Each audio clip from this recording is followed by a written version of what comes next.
you know that something is horribly wrong in this country and all over the world. And if you're paying any attention at all, you know it's getting worse.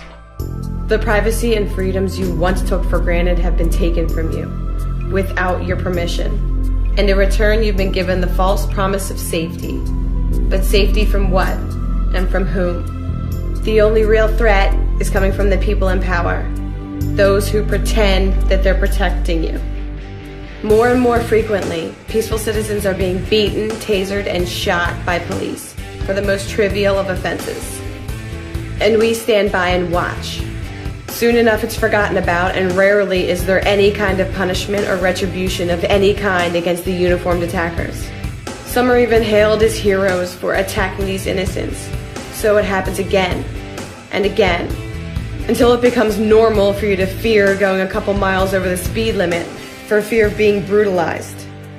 Why should this surprise you? This is nothing new. As has happened over and over again throughout history, our society is becoming desensitized to being oppressed. And that means a terrifying future for our children and their children. It's not okay to see injustice and let it go. But people do it every day because they think it doesn't affect them.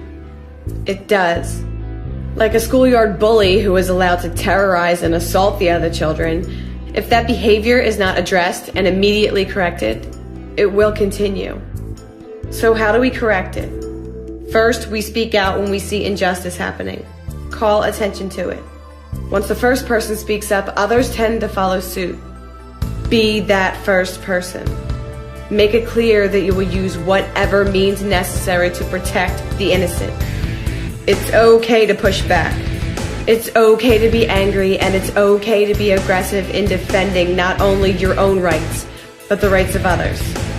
Don't fool yourself into thinking that keeping quiet and doing as you're told, passively allowing the rights of others, the livelihoods of others, and the future of humanity to be destroyed in this way will keep trouble from landing on your doorstep. And it isn't much better to sit on the sidelines crying for change, instead of taking it upon yourself to make that change happen.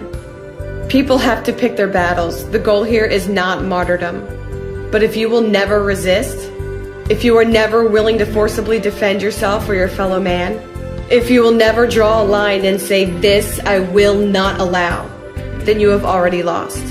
You are already a defeated and conquered slave. Look at the societies where everyone minded his own business, tried not to make waves, and didn't resist. How did that turn out for them? This country is headed down the same destructive path. If that's okay with you, then just remain silent. Just go with the flow and do as you're told. If that's not okay with you, then disobey and resist. If someone was threatening the safety of your own child or someone else dear to you, wouldn't you aggressively defend them? Some say you gotta look out for number one, and that's true to a point. However, it has been the courage of the selfless, those willing to put themselves in harm's way to defend others, who have pushed humanity forward. The world has already had enough examples of quiet cowards, passively looking on as their fellow human beings were oppressed, tortured, brutalized, and murdered. The defenseless need to be defended. Mothers who endure the pain and sacrifice of bringing a child into the world and putting the child's happiness and survival above their own is the only reason the human race exists. If you're one of those who intend to make a difference in the world, if you consider yourself an activist, then it's your job to act as the mother of humanity. So protect your children against predators by any means necessary. A mother bear doesn't ask a predator not to eat her baby. She stops it from doing so using defensive force. Often the mere threat of force is enough to stop an attacker in his tracks. To understand this is vital.